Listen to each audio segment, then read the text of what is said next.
কাকু ছেলেকে যে ফোঁটা দিয়েছি সেই ভিডিওতে আমি শেয়ার করেইছি। আর এটা হলো আমার সেজো মামার ছেলে। যেহেতু আমাদের নিজের দাদা বা ভাই নেই, সেজন্য ছোটোবেলা থেকে কাকু ছেলে, মামা ছেলে, পিসির ছেলে, জেঠুর ছেলে এদেরকেই ফোঁটা দিয়ে আসছি।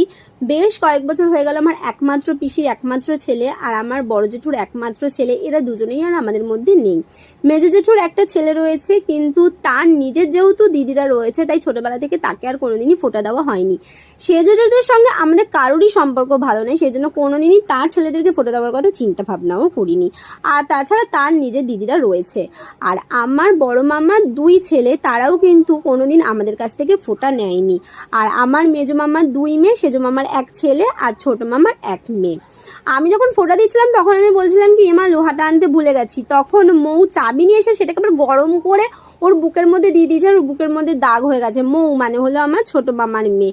আর আমি দেখো ওর ভাগ্যের তালাটাকে পুরো খুলে দিলাম। এরকম যদি হতো তাহলে কিন্তু ভীষণ ভালো হতো। তো কাটিং শাটিং করে আমি কিন্তু মাত্র দুজনকে ফোঁটা দিই, এক হলো আমার কাকুর ছেলে আর এক হলো আমার মামার ছেলে। ওভারঅল সেদিনকে আমাদের ভীষণ মজা করে কেটেছে। আর তোমাদের কিরকম কেটেছে সেটা কিন্তু অবশ্যই জানি। আর ভিডিওটা ভালো লাগলে অবশ্যই ভালোবাসা দিও। টাটা।